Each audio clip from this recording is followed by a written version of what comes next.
네, 오늘 성전을 무너뜨리십시오 라는 제목으로 말씀 나누도록 하겠습니다.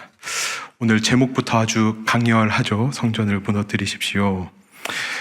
우리 성도 여러분, 성전 하면 우리 성도님들께서는 무엇이 가장 먼저 떠오르실까요?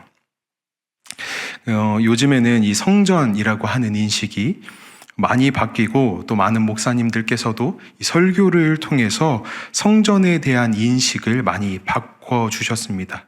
어떻게 바꾸셨냐면 나 자신이 성전이다, 공동체가 성전이다 라고 하는 인식으로 많이 바뀌었는데, 불과 10년, 20년 전까지만 해도 우리가 생각해보면 많은 분들이 어떻습니까? 이 건물로서 존재하는, 형식상 존재하는 이 교회를 생각하셨을 것 같습니다. 그러다 보니 자연스레 어떤 일이 일어나는가? 우리 교회라는 것을 외치게 되고, 다른 교회들은 잘 인정하지 않고 내가 출석하고 있는 교회만을 외치는 그런 일들이 생각보다 많이 있었던 것을 우리가 알 수 있습니다. 그렇듯이 이 신앙 공동체를 생각하기보다는 건물에 모여서 내가 출석하고 있는 그 건물, 그 성전이라고 생각되는 곳에 모여서 예배하는 것에 집중이 되어 있었다라는 것을 우리가 알 수 있습니다.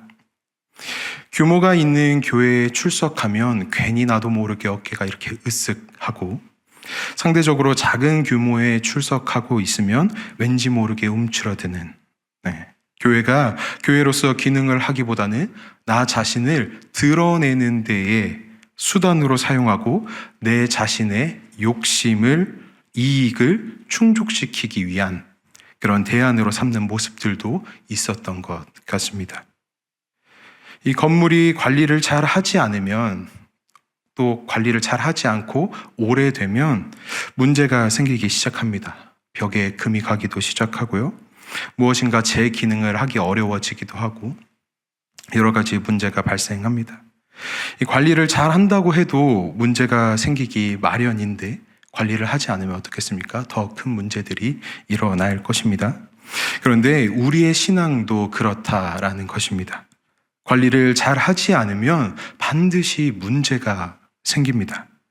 관리를 잘 하다가도 순간에 소홀히 하는 일들이 생기기 시작하면 그 틈을 기가 막히게 이 사단이 파고 들어옵니다. 그래서 우리의 신앙 안에, 우리의 예배 안에, 우리의 삶의 믿음 안에 어떠한 문제를 일으키게 되는 것이죠. 그런데 오늘 본문에 나타나는 이 성전의 모습은 완전히 성전으로서의 모습, 이 성전으로서의 기능을 잃어버린 모습을 우리가 말씀을 통해 볼 수 있습니다. 기도하는 집이어야 하는 성전이, 하나님께 온전히 예배를 드리고 주님을 맞이해야 하는 그 성전이 그 모습을 잃고 그저 자신들의 사리사욕을 채우는, 자신들의 이익을 채우기 위한 수단으로서의 모습으로 바뀌어버린 것입니다. 관리는커녕 자신들의 이익을 위해서 수단으로 사용하고 있는 것을 우리가 말씀을 통해서 볼 수 있습니다. 오늘 말씀을 보시면 예수님께서 이 유월절 절기를 지키기 위해 예루살렘으로 가시고 이 예루살렘 성전 안으로 들어가십니다. 가셔서 이 예루살렘 성전 안에 들어가자마자 보이는 첫 모습이 어떻습니까? 아주 가관인 것이죠. 예수님께서 분노하실 정도로 엉망이 되어 있는 모습입니다. 오늘 본문 14절 말씀을 우리가 다시 한번 읽어보겠습니다. 성전 안에서 소와 양과 비둘기 파는 사람들과 돈 바꾸는 사람들이 앉아 있는 것을 보시고, 성전 안에서 제사를 드릴 때 흠없는 제물로 제사를 드려야 하는데, 이 멀리서부터 유월절을 지키기 위해 이 예루살렘으로 오는 디아스포라 유대인들, 또 순례객들이 예배를 드릴 수 있도록 이 제물을 파는 사람들이 있었고, 또 성전 안에서는 유대 화폐로만 거래가 가능했기에 이 일반 화폐가 아닌 유대인, 이 성전 안에서 쓸 수 있는 화폐로 바꾸는 환전하는 사람들, 돈을 바꿔주는 사람들이 있었다라는 것입니다. 이렇게만 들으면 어떠신가요? 이 유대 남성이라고 한다면 성전세를 또 내야 됐기 때문에 이 부분에 있어서도 환전이라고 하는 수단이 필요했던 것이죠. 그러니 성전 안에서 제물로 사용될 소나 양이나 비둘기를 파는 것과 또 이 화폐를 바꾸어주는 환전이 이 성전 안에 자리를 잡게 되는 것입니다.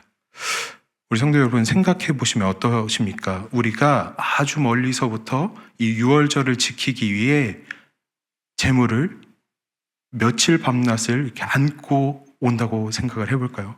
얼마나 고단스럽습니까? 그런데 예루살렘 성전 안에 그것들을 흠없는 제물들을 사용할 수 있게끔 마련을 했다. 그것을 거기서 팔았다라는 것입니다. 이렇게만 들었을 때는 큰 문제가 없어 보입니다. 오히려 좋은 방안 아닌가라는 생각이 들기까지 합니다. 이렇게만 보면 필요하니까 수고를 덜어주기 위해서 설치했었을 수도 있겠네 라고 우리가 생각할 수 있지만 그 내막을 보면 전혀 그렇지 않았다라는 것입니다. 흠없는 제물은 누가 판단했을까요? 제사장들이 판단했었을 것입니다. 제사장들이 판단을 했었습니다. 이 예루살렘으로부터 멀리 떨어진 곳에서 오는 그 유대인들 중에 자신이 먼 길을 준비해서 온 그 제물을 제사장에게 보였을 때 이 제사장이 이것은 쓸 수 있는 제물, 이건 쓸 수 없는 제물 판단을 하는데 이 멀리서 온 디아스포라 유대인들의 제물은 이 제사장들이 쉽게 트집을 잡는 것이죠. 별거 아닌 것에도 이거는 제물로 못 쓰겠네. 여기에 흠이 있네 해버리는 것입니다. 그리고는 그 쓸 수 없다라고 판정된 제물을 헐값에 이 제사장들이 다시 사서 성전 안에서 비싼 값을 받고 다시 되파는 일들을 하는 것입니다. 이런 일들이 제사장들 사이에 만연했다라는 것이죠. 또한 성전에서 파는 제물은 불합격을 받을 우려가 없었기 때문에 이 성전 안에서 제물을 사는 것이 선호되기 시작하였고 제사장들은 이것을 이용해서 자신들의 부를 계속해서 축적했던 것입니다. 이 역사가 요세푸스의 기록에 따르면 매년 6월절이 되면 약 20만 마리 이상의 양들이 제물로 팔렸다라고 기록하고 있습니다. 어마어마한 양이 그 성전 안에서 사고팔고가 됐었다라는 것이죠. 그러면 돈을 바꾸는 사람들, 이 환전을 해주는 사람들은 어떤 사람들이었는가? 환전이 불가피했기 때문에 다들 환전을 했어야 하는데 이 학자들의 연구에 따르면 이 당시 이 환전해줬던 이 사람들, 환전해주는 이 사람들이 수수료로 얼마를 떼갔는가? 약 12.5%를 수수료로 떼갔다라고 합니다. 엄청나게 떼가는 거죠. 이렇게 자신들의 이익을 위해서 성전 안에서 이 그릇된 만행들을 계속 저지르고 있었던 것입니다. 그것도 제사장들이 이 성전을 관리해야 될 사람들이 그러고 있었다라는 것이죠. 이 모습을 예수님께서 보시니 기가 차지 않고 어떻게 있으셨겠습니까? 이 모습에 예수님께서 얼만큼 분노하시는가 하면 오늘 말씀 15절 16절 말씀을 통해 보겠습니다. 읽어보겠습니다. 노끈으로 채찍을 만드사 양이나 소를 다 성전에서 내쫓으시고 돈 바꾸는 사람들의 돈을 쏟으시며 상을 엎으시고 내 아버지의 집으로 장사하는 집을 만들지 말라 하시니 라고 말씀하십니다. 사랑하는 성도 여러분, 성전으로서의 이 거룩의 모습을 잃어가고 있다면 그 성전을 무너뜨리실 수 있기를 소망합니다. 하나님의 말씀을 또 이 예수님의 이름을 나의 이익만을 위한 수단으로 삼고 있다면 또한 하나님의 성전인 내가 또는 우리 교회 공동체가 이 거룩함을 잃어가고 있다면 그 욕심과 마음을 포기하지 못하는 것이 아니라 과감히 무너뜨리실 수 있기를 소망합니다. 이것이 정말 하나님께서 기뻐하시는 성전을 세워가고 있는 삶인지, 아니면 나의 욕심을 그저 채우기 위한 바벨탑을 쌓아가고 있는 것은 아닌지 분별하실 수 있는 지혜가, 그 주님의 도우심이 오늘 우리의 삶 가운데 있기를 소망합니다. 나와 우리 가정과 또 우리 교회 공동체가 장사하는 집이 아닌 기도하는 집이 되도록 관심을 가지고 돌보는 삶이 되기를 바랍니다. 예수님께서는 성전을 성전답게 하시는 이 일에 대해서 다른 사람들의 시선을 신경 쓰지 않으실 만큼 몰두하십니다. 본문 17절 말씀입니다. 읽어보겠습니다. 제자들이 성경 말씀에 주의 전을 사모하는 열심이 나를 삼키리라 한 것을 기억하더라. 네. 이 말씀이 시편 69편 9절에 똑같이 기록되어 있습니다. 제자들이 이 말씀을 기억한 것인데, 우리 시편 69편 9절도 읽어보겠습니다. 주의 집을 위하는 열성이 나를 삼키고 주를 비방하는 비방이 내게 미쳤나이다. 네. 이 말씀에서의 열심과 삼킴이라는 이 표현은 완전히 어떠한 일에 몰두하고 있는 것을 의미합니다. 우리가 경주마를 생각해 보시면 경주마에 이렇게 뭐를 대죠.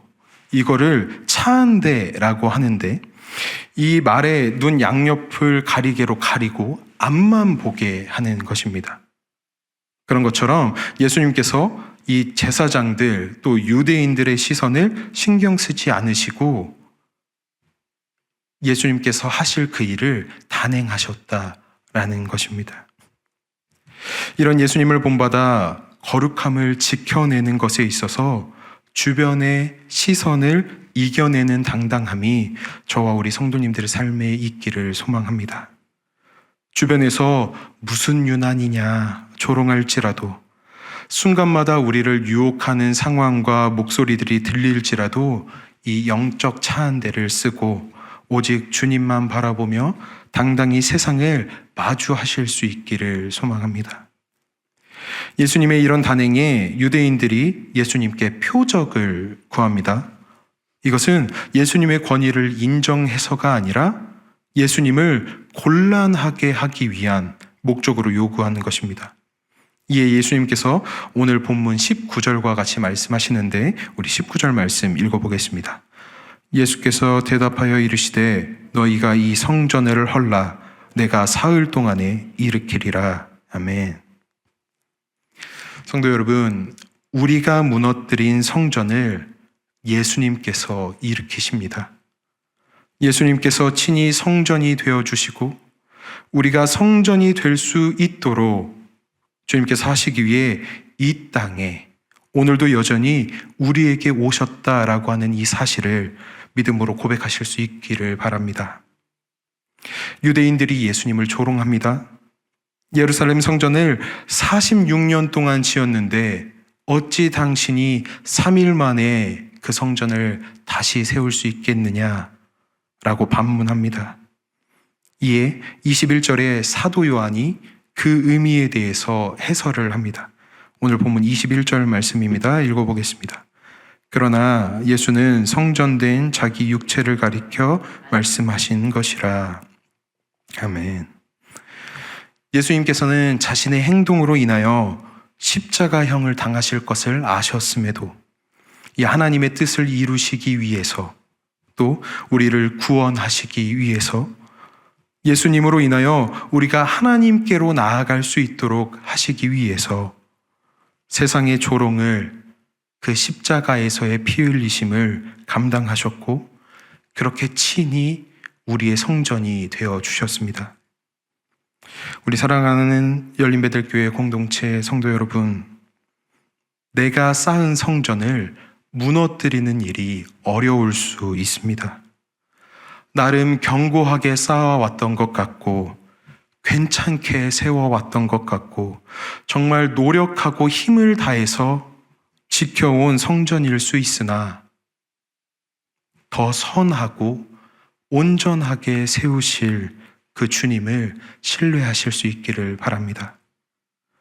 나보다 나를 더 잘 아시는 주님을 의지하여 혹시 나의 욕심으로 쌓아왔던 성전이 있다면 그 성전 과감히 무너뜨리고 나를 거룩한 성전으로 세우시기를 몰두하며 이 십자가에서 피 흘리시고 죽음을 이기고 부활하심으로 오늘도 우리를 회복시키시고 일으키시는 그 예수님의 사랑과 은혜에 내 힘으로 애쓰는 것이 아닌 주님께서 일으키심에 평안을 누리시는 이 하루가 되기를 주님의 이름으로 소망합니다.